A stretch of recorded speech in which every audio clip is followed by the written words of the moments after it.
Today, I'm transforming the look of my Royal Enfield Super Meteor 650 in Interstellar Green with the genuine Royal Enfield backrest.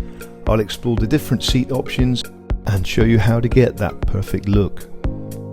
And I'll guide you through the challenging installation process, sparing you the hours of frustration I went through due to unclear instructions.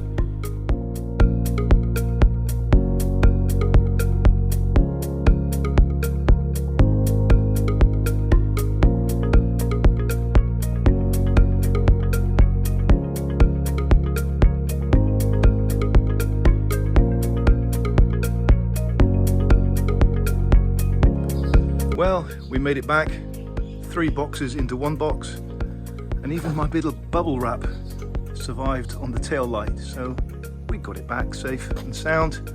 Now it's time to fit the backrest. There is our new touring seat, and I've managed to put the other boxes underneath the touring seat to get it home. I've got a lot of boxes here. I'll try and rearrange that for a better display. Royal Enfield, Royal Enfield, Royal Enfield, Royal Enfield. This little box here, that is our backrest. It's very small, a lot smaller than I thought it would be.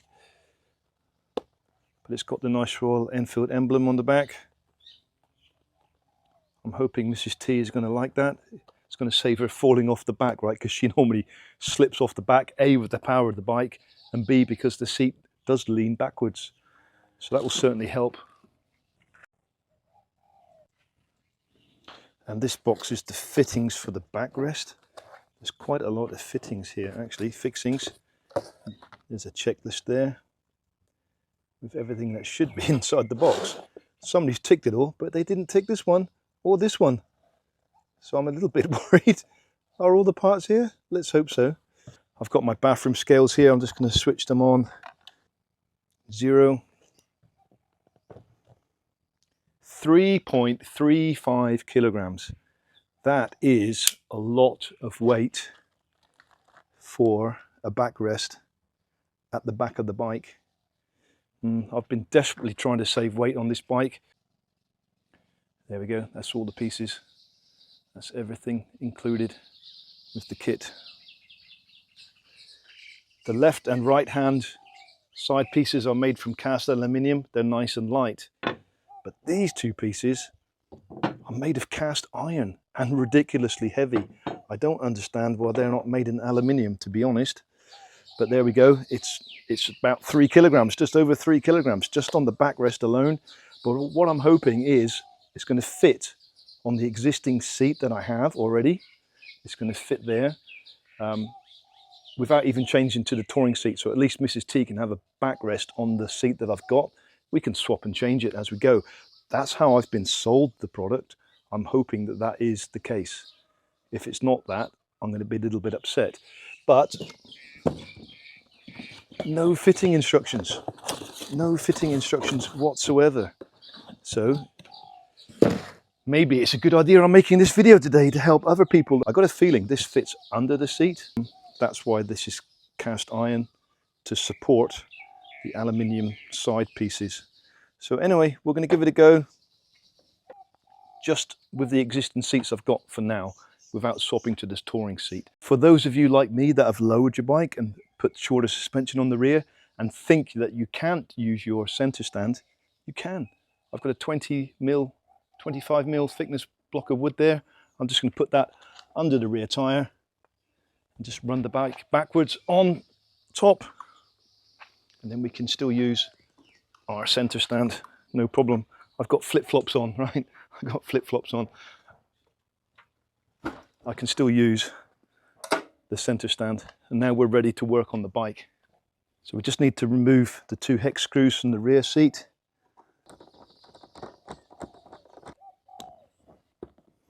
They are quite long.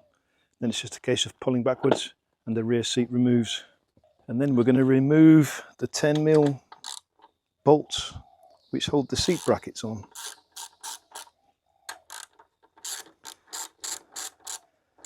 I'd already put rubber shower washers underneath them to stop scratching the paintwork. I've already done that, which they're not original, right? These rubber washers are not original. I've put them on afterwards.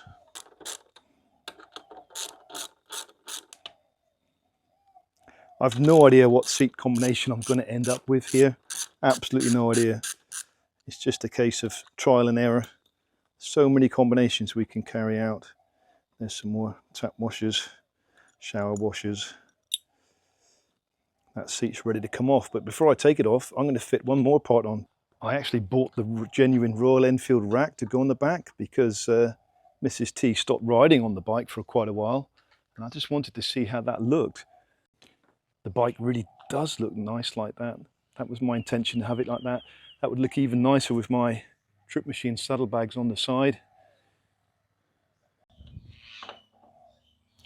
So this is the original seat bracket that held the rear pillion seat in. That one comes off. We don't need that anymore. We put the new one on to the cast iron part, the big heavy cast iron part.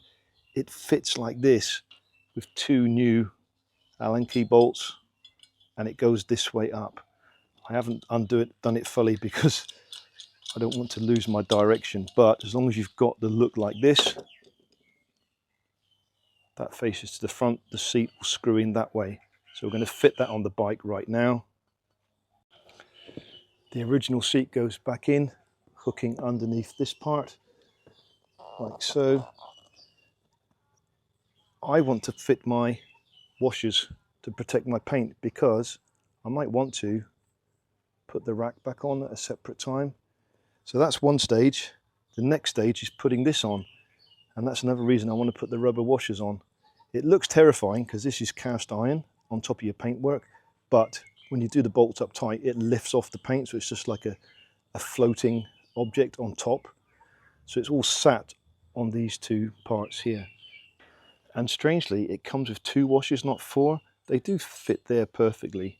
So I'm going to put them there on top and align my rubber washers with the seat bracket with this new part. And then it's an 8mm socket to do them up.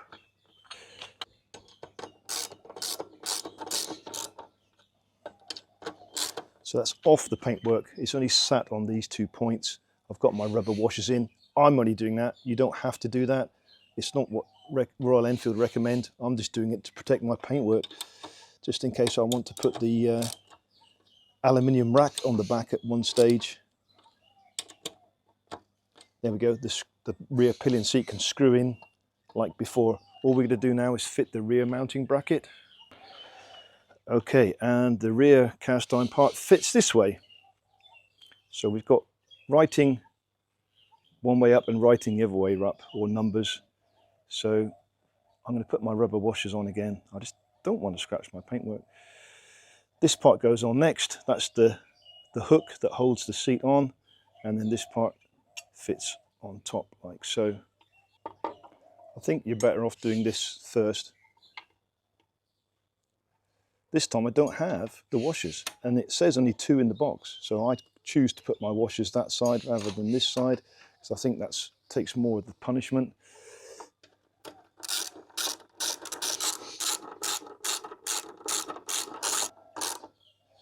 Just centralize everything up. I'm not going to over tighten it now. I'm going to put the backrest on. That's the next job, and then we'll tighten everything up last of all. So we have 4 rubber bungs, got 4 bolt holes each side, but I'm only going to use the forward ones. I'm not going to push the backrest all the way to the back. My wife's only small, so she wants it as far forward as possible. So I'm going to cover the front ones up. So one there, they just push in, just for cosmetics really, nothing else. It's just easy to make the backrest up first, I think. Again, I've not done it up tight. I'll do it all up tight at the end. They do take a bit of pushing in, so I'm just going to use my spanner.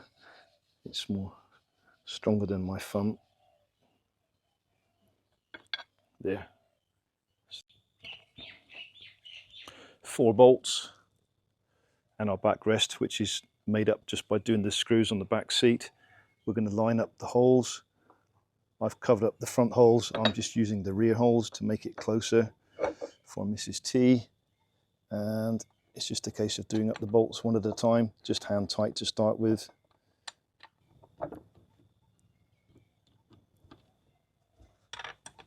It does seem to have like a blue wax on it to stop them from undoing. 3, and a bit of a squeeze this one because it's taut. A 10mm open-ended spanner to do these up.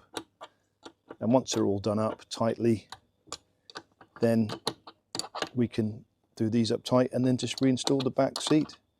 They're all done up tight, and in the future, if ever I want to take this assembly off, it's just a case of undoing these 4 bolts. I don't have to undo these again, just these 4. It will come out as one unit. I'm surprised it doesn't come like that, but I suppose they're trying to save on packaging, storage, whatever. So you have to make it yourself. It's not an easy process because I didn't receive any instructions. I would be interested to know if any of you received instructions. But there we go. Now it's just a case of putting the rear seat in, hooking it on this hook, and doing up the 2 Allen keys as usual. Just make sure these are tight first.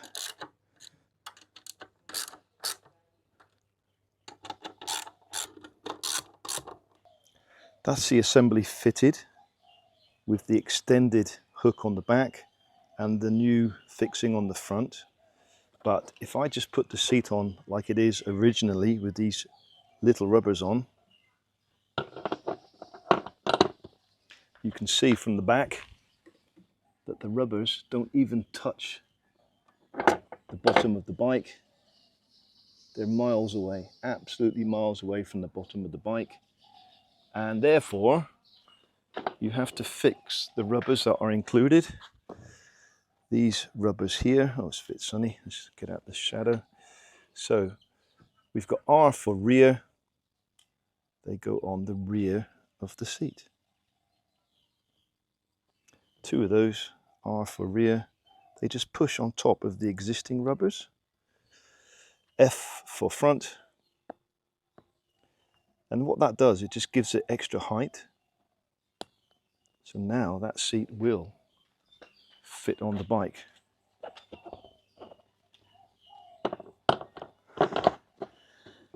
So we just do this 2 screws at the front, and now the rubbers are touching the bottom of the bike. So there we go. That's what's needed to make that more comfortable for the pillion, and it actually brings the rear seat up. So instead of leaning down, you're pretty much level and you've got a backrest. So I think that's going to be much more comfortable for Pat, my wife. So we will try this in a minute.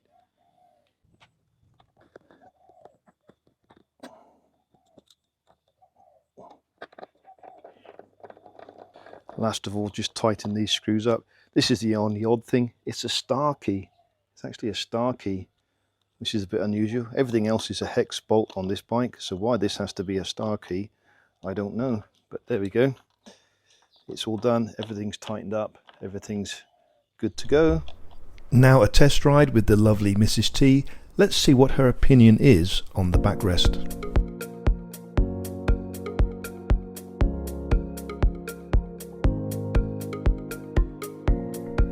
And I'm pleased to inform you that Mrs. T reports a 50% improvement in comfort on the bike. Just by changing that angle of the rear seat higher at the back, it makes it more comfortable for her. Not that she's using the backrest much, but it's also a reassurance that she's never going to fall off the back, so she's less taut when riding also. So a 50% improvement, she says. On the next video, I will fit and install the touring seat and try and do a live interview with Mrs. T if she can overcome her YouTube shyness and give an honest opinion on the touring seat, because we do plan a long journey on my 2-week school break in October. So this will be a very long journey from us from the north of Thailand all the way down to the south and back again. Just out of interest, I would like you to vote on your favourite seat look. Is it number 1, number 2, number 3, or number 4? I would be really interested to find out. Until the next video, stay safe, ride safe, and see you soon.